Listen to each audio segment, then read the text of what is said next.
Eu queria começar, falando que, de fato, o trabalho da minha mãe, Letícia Parente, ela basicamente que minha mãe, preciso dizer que minha mãe era um cientista, né, era uma química, que inclusive usava o laboratório para fazer experiências químicas, né, suas pesquisas e tal, e ela é considerada uma grande pesquisadora no Brasil, né. Ela trabalhava mais na área de energia e escreveu 4 livros, né, publicou 4 livros de química. E era uma pesquisadora de alto nível na química, né. Então, assim, o que eu acho que ela fez do ponto de vista da arte de interessante, foi criar, com o espaço doméstico e o corpo dela, uma espécie de laboratório de experiências em que ela ia, digamos, colocar em questão o papel da mulher, né, o corpo da mulher no espaço doméstico e todas as outras coisas que estão ligadas à produção do corpo da mulher de classe média brasileira naquela época, nos anos 70, né? A ideia era basicamente, a meu ver, é essa, a essência do trabalho dela.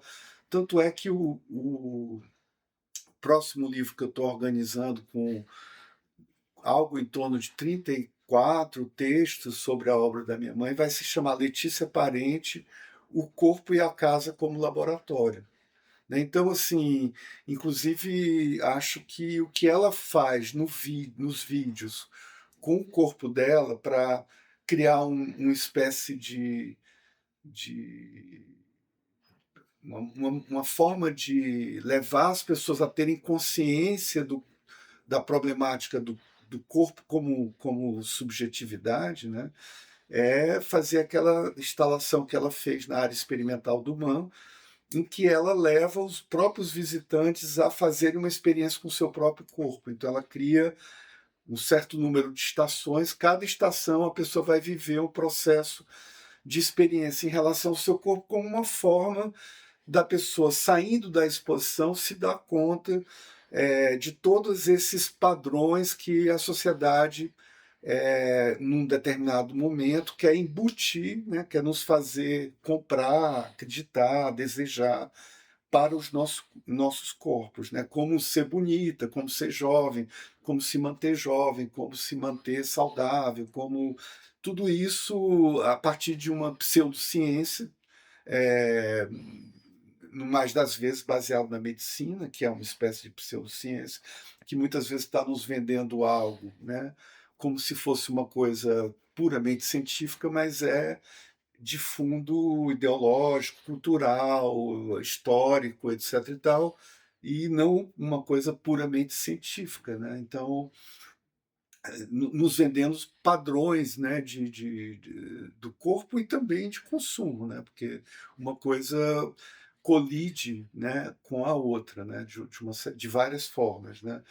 Então, minha mãe, ela, durante um certo período em que ela produziu arte de uma forma mais intensa, que isso mais ou menos durou algo em torno de 10 anos, foi entre 74 e 84, porque antes ela estava fazendo a tese de doutorado dela, estava fazendo mestrado e doutorado, entrando na universidade, orientando muita gente, fazendo muita pesquisa e tal, e posteriormente ela voltou a fazer um trabalho muito árduo, porque ela estava fazendo um segundo mestrado em educação, ela publicou um livro sobre Bachelard e a química, aonde ela vai trabalhar exatamente o problema da substância, porque o que ela vai fazer com o corpo é desnaturalizar o corpo, é criar a ideia de que o nosso corpo não é natural, ele é produzido culturalmente. Então, por exemplo, a nossa maneira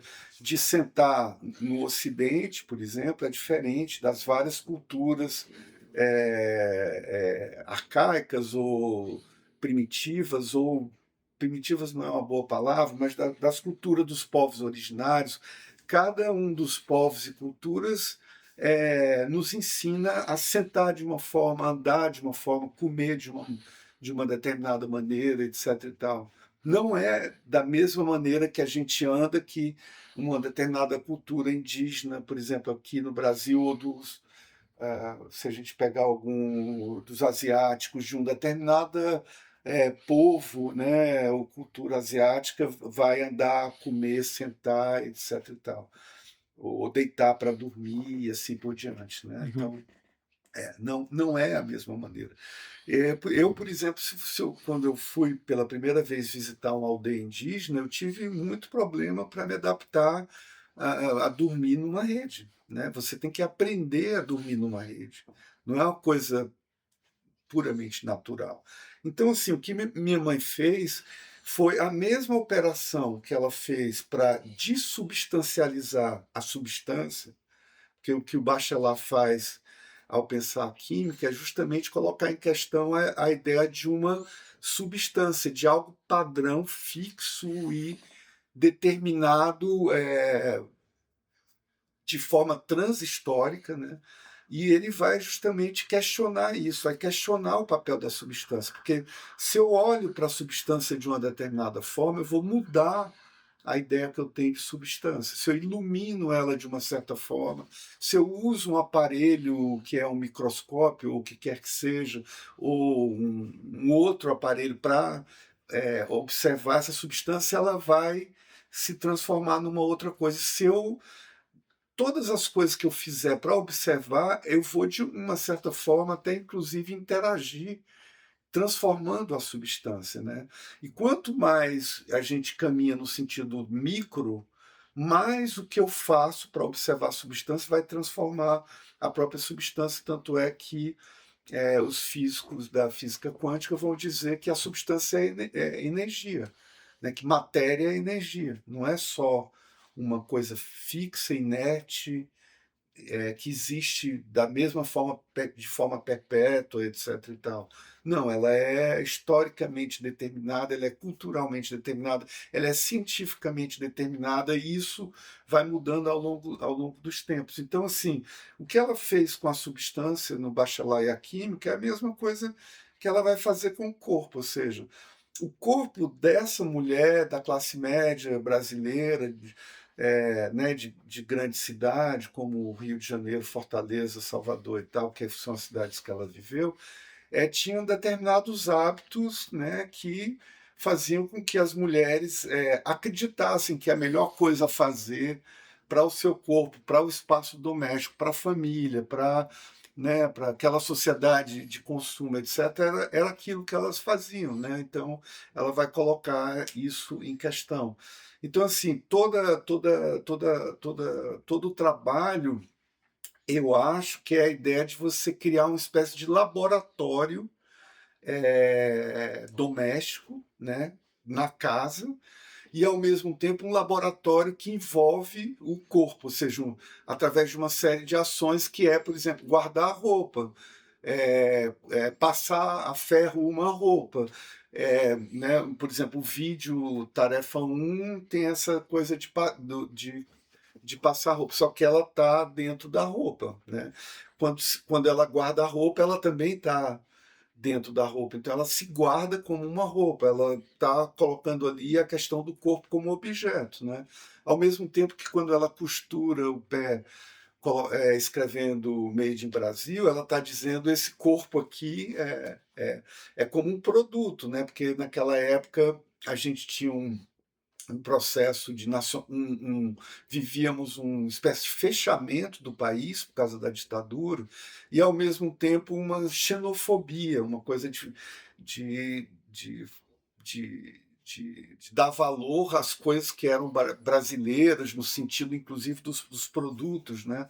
Já que o país era fechado, era difícil importar e exportar coisas, então a relação do Brasil com outros países, você ia no supermercado, a grande maioria das coisas eram brasileiras e tinha essa coisa que os militares passavam para a população, que é da importância de um produto ser made in Brasil. Né? Então, a ideia do made in Brasil, né, era uma ideia que tinha muito a ver com essa xenofobia gerada, esse nacionalismo gerado pelos militares e tal, né?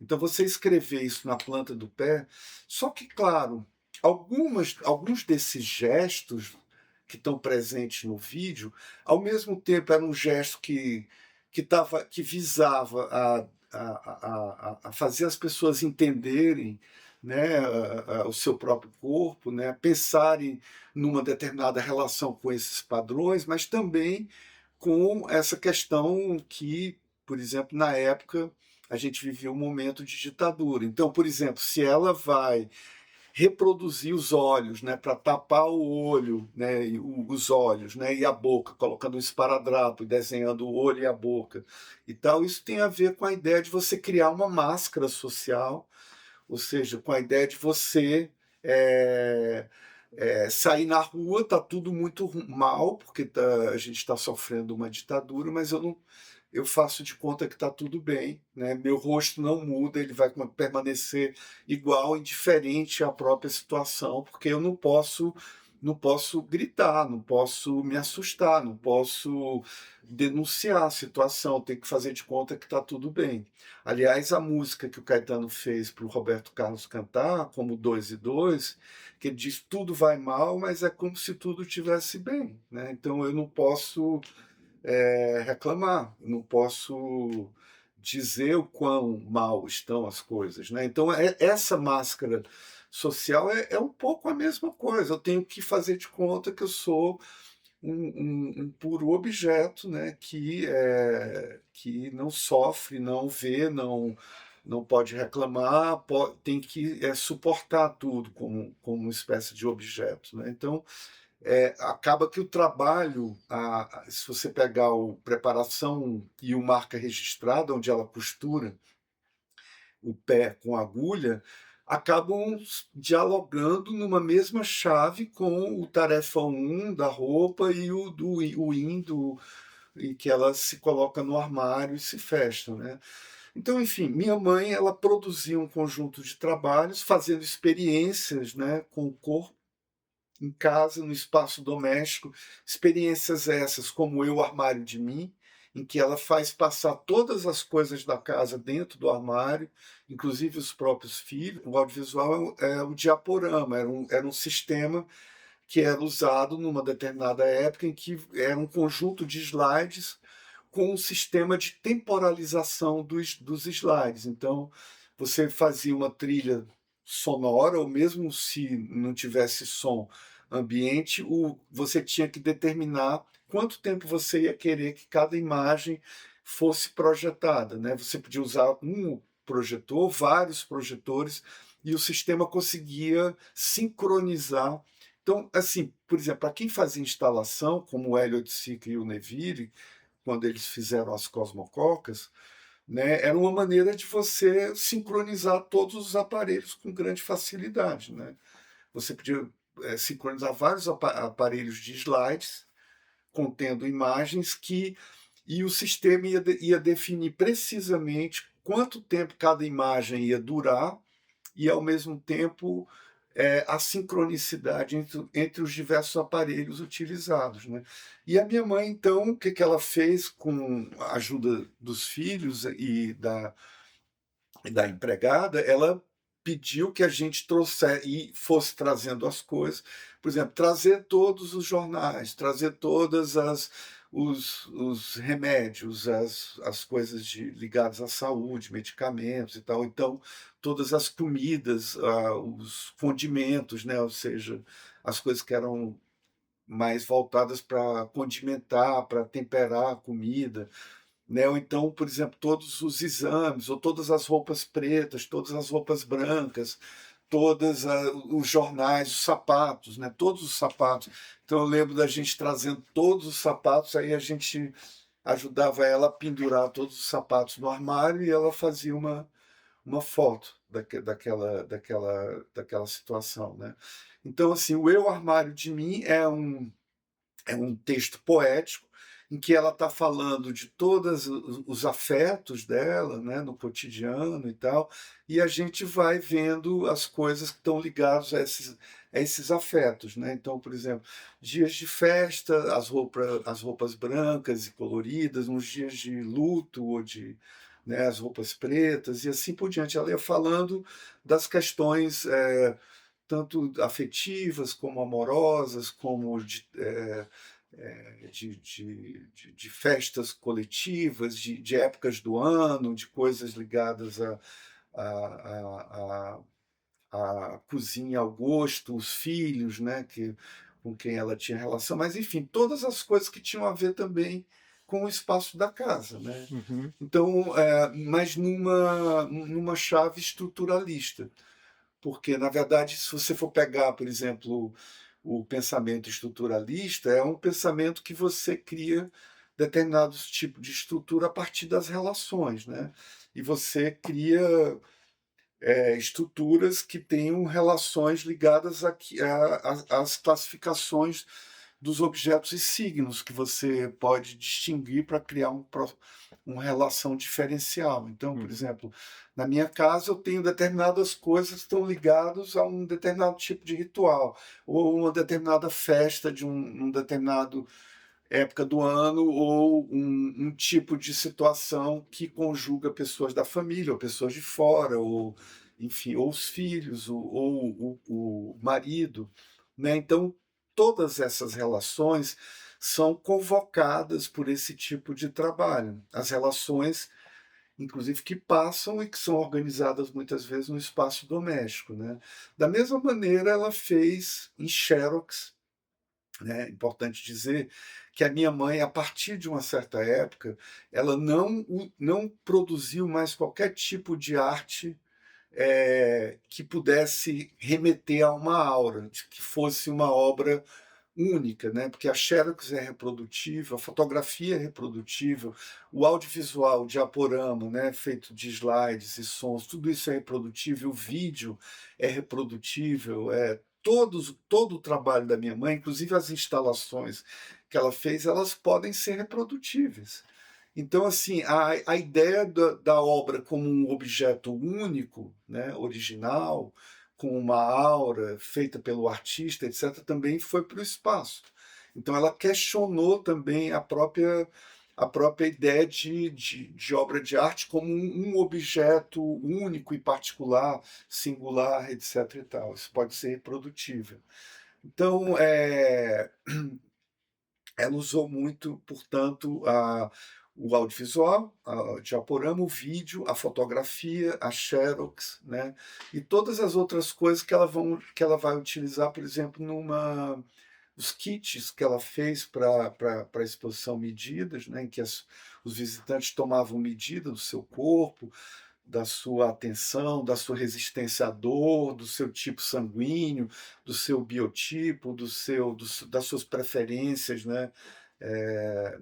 Na estação ligada às medidas secretas, as pessoas comentavam coisas sobre suas preferências sexuais, seus hábitos sexuais ou outras coisas, né, relacionadas ao sono, enfim, a outras questões, né, que as pessoas, inclusive, não gostam de falar, problemas relacionados com o fato de eu ser obeso ou não, de eu ser magro ou não, de meu corpo ser conforme o padrão de beleza da época, ou coisas do gênero, de eu não conseguir ter um parceiro estável, de eu não conseguir me casar, ou de eu ser solteiro, ou não ter filhos, e coisas que contrastam com os padrões sociais e tal, ou os padrões culturais, né, tal como a sociedade prega esses padrões e tal. Hum. Então, era uma exposição que confrontava muito diretamente, né, através dessas ações, a pessoa ia ter uma série de insights sobre o confronto da forma como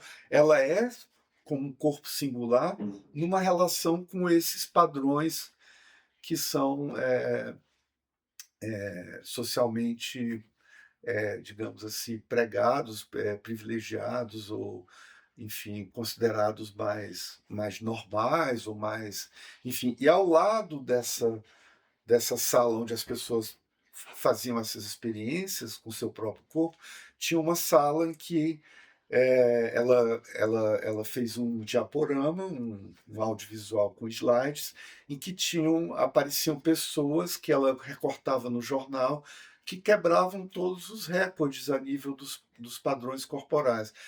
o homem que tinha a unha maior, o homem mais forte, a mulher mais magra, mais alta, com cabelo maior, o homem com maior bigode, tudo o contrário do padrão mediano, né, do Uhum, padrão considerado normal e, enfim, mais comum, né. Então, assim, ela e aí cada vez que aparecia uma dessas pessoas, que podia estar no livro dos recordes também, a gente depois ouvia um aplauso, né, como se a plateia estivesse aplaudindo. Tudo exatamente aqueles corpos que são absolutamente singulares e anormais num certo sentido, né.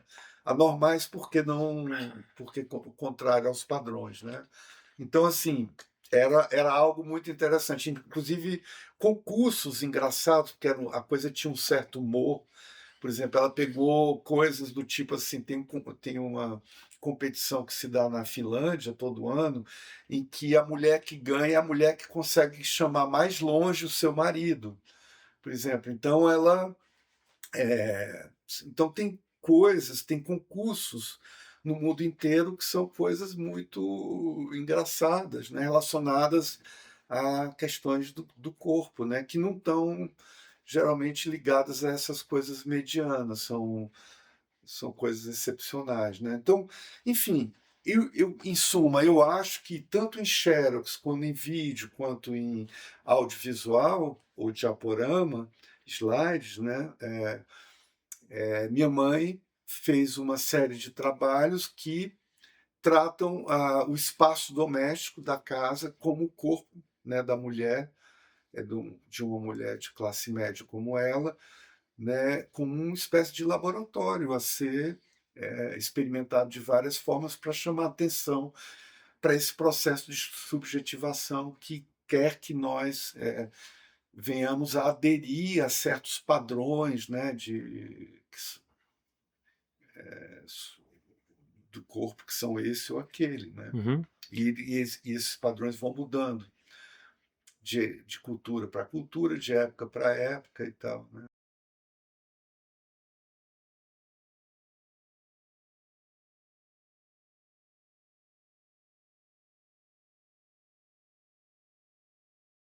Que o trabalho da mamãe, por exemplo, ele dialoga muito diretamente com o neorrealismo, por exemplo, né.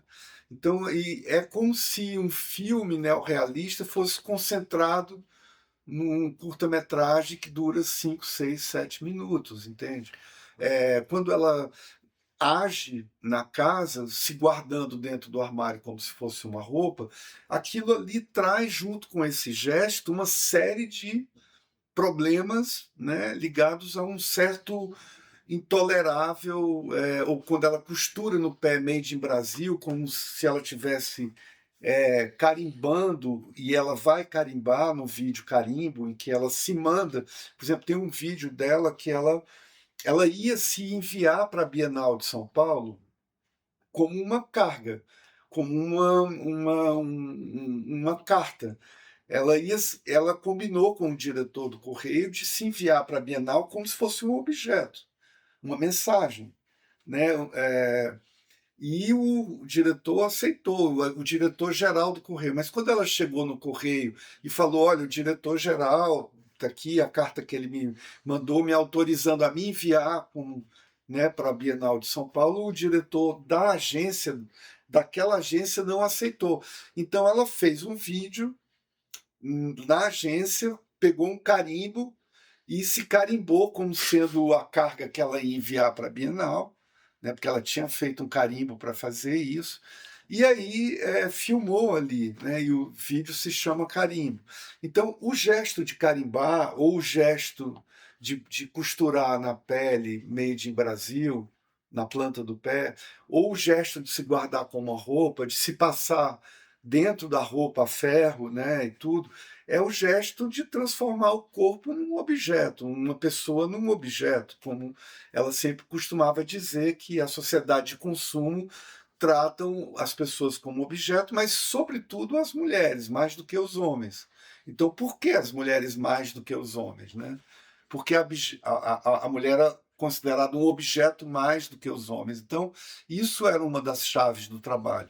Mas, assim, quando esse trabalho que ela faz acontece no vídeo, é o todo esse intolerável da sociedade de consumo, de transformar uma pessoa num objeto, vem à tona, e a gente fica muito chocado até, em alguns dos vídeos, né. Então o que que acontece? A gente está aí diante de um gesto que é muito parecido com o do cinema neorrealista, que é de, ao fazer alguma coisa, trazer à tona esse intolerável da sociedade, né, essa miséria, como também uma certa beleza em alguns casos, mas miséria e beleza vão se conjugar muitas vezes a partir de certos gestos que, são praticamente, insuportáveis para as pessoas, né. Uhum. Então, o trabalho dela tem uma aproximação, digamos, genética com o cinema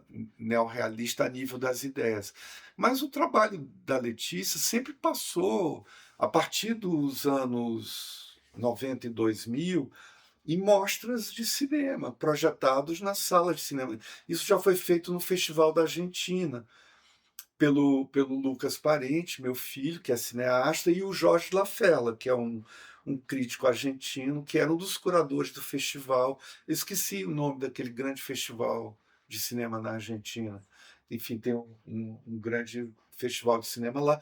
E aqui no eu já passei várias vezes em mostras, né, de cinema, e na primeira grande retrospectiva dos vídeos da Letícia, eu usei os 5 vídeos principais dela, o o Tarefa 1, Preparação 1, Marca Registrada e o Preparação 2. Eu projetei eles muito grandes no Paço das Artes, eu fiz uma parede inteira em que os vídeos eram projetados em 4x3, ou seja, 4 metros de largura por 3 de altura, né. Uhum. Para quem conhece vídeo e sabe que esse tipo de vídeo analógico daquela época feito em porta-pack, ele suporta melhor a projeção do que a exibição numa tela plana, numa Hum. tela de plasma, de LCD, de LED, etc e tal, né. Essas telas com muitos pontos, né, muitos pixels, é que matam geralmente esses vídeos e não a projeção. Na projeção eles funcionam muito bem. Então essa parede, por exemplo, eu fiz no Man da Bahia. No Man da Bahia era muito mais alto, inclusive. Os vídeos tinham mais ou menos 5 metros de altura. Porque como eu fiz na parede inteira, e lá o pé direito é muito mais alto, acabou que ficou muito mais alto. Mas os vídeos suportam muito bem a projeção. Uhum. Então, assim, só que há toda uma ideia, desde a época que o Frederico de Moraes começou a defender o uso dos audiovisuais, do Super 8 e de outras coisas do gênero, ele mesmo fazia audiovisual, o audiovisual era o diaporama, né. Ele defendia a ideia de diaporama como uma espécie de microcinema, porque também o diaporama era vendido para as pessoas como vídeo portátil, né, como uma coisa que você podia usar domesticamente para fazer, um documentário sobre as coisas das nossas vidas e tal. Então, ao invés de eu usar apenas um projetor de slide, eu uso já imagens e som sincronizados de uma determinada forma para poder fazer, por exemplo, um diário de uma viagem, né, coisa que eu posso também fazer com vídeo. As coisas, tanto o diaporama surgiu um pouco antes do vídeo caseiro, digamos assim, do porta-pack surgir, e posteriormente do VHS, né. Aliás, a mamãe fez alguns vídeos não em porta-pack, mas em Betamax, que era o formato concorrente, né, ao VHS produzido pela Sony. Então, assim, esses formatos caseiros, digamos, né, que a gente chama de produção de imagem em movimento, ou pelo menos de imagem, sincronizada com som, né, e usados domesticamente, né, eles foram justamente apropriados pela mamãe. E a mesma coisa que ela fez também com a Xerox, que a Xerox era fácil de fazer e fácil de enviar como arte postal. Então esses formatos, né, de arte postal, xerox, vídeo caseiro. Tanto é que ela fazia um vídeo porta-pac e enviava para o festival. Muitos dos vídeos da minha mãe se perdeu porque ela mandava para o festival o master. Já que ela fazia com tanta facilidade, ela criava o vídeo ali na hora, colocava no correio, mandava o vídeo com uma ação que ela desenvolveu na casa. E alguns vídeos foram perdidos porque as pessoas dos festivais no Canadá, na França, na Bélgica, ou sei lá, na Inglaterra, não acreditavam que o que elas estavam recebendo era um master. Ela achava que era uma cópia. Uhum. Só que a mamãe não tinha como copiar os vídeos, fazer uma cópia, porque ela só tinha um aparelho, né? Então ela não tinha como copiar. Agora, ela, para uma pessoa, para uma cientista ocupada como ela era, né, ela trabalhou 10 anos em arte produzindo muito, porque, por exemplo, em arte ela fez 16 vídeos, né?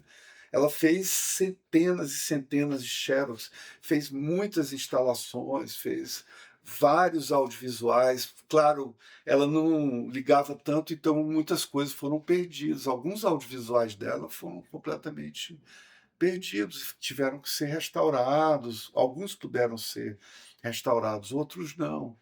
Então, é isso, assim, ao longo de 10 anos, ela produziu esses 16 vídeos que a tornaram bastante conhecidas, né? Assim, e eu acredito que ela às vezes tenha conseguido ficar mais conhecida do que outras videoartistas da geração dela, porque eu, no final dos anos 90, início dos anos 2000, fiz um DVD com todos os vídeos disponíveis e mandei para o mundo inteiro. E os outros artistas ficavam com medo, porque essa coisa do que acontece em relação ao cinema, né?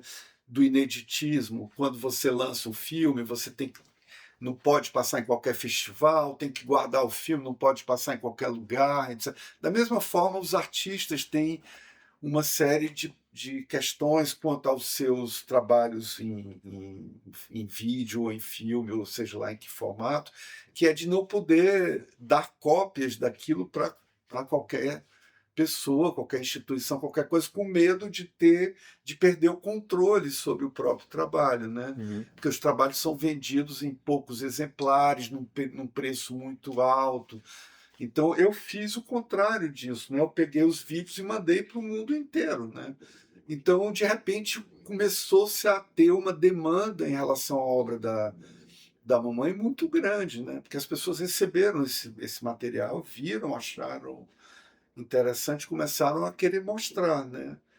Então, mas há muitos artistas, eu fiquei imaginando o que aconteceria se algumas mulheres e artistas, né, homens e mulheres, né, do leste europeu, por exemplo, pudesse ser mostrado na mesma proporção que os artistas ocidentais, da Europa Ocidental, né, foram mostrados. Eles também teriam uma demanda muito grande, né?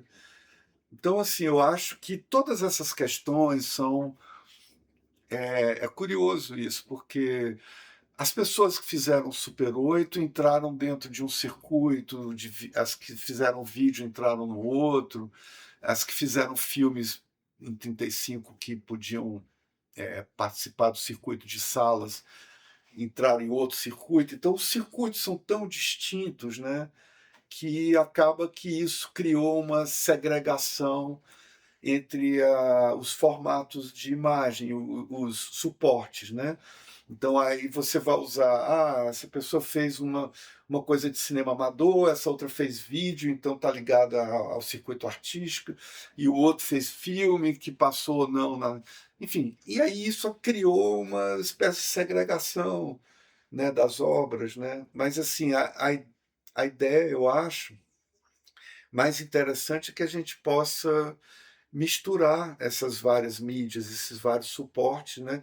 Em função, inclusive, do trabalho que as pessoas. Por exemplo, se a gente for pensar do ponto de vista topológico, né, das séries, o trabalho da mamãe está muito mais próximo da Eunice, da Helena Solberg, da Eunice Gutmann, de outras artistas mulheres, do que o trabalho da Eunice e da Helena de outros cineastas homens, né? Então, como é que você vai fazer, né? Quando vai fazer uma mostra de audiovisuais ou de coisas feitas em imagem e movimento com obras de mulher, você é melhor aproximar o vídeo da Letícia ao filme da Eunice Gutmann e da Helena Solberg, né?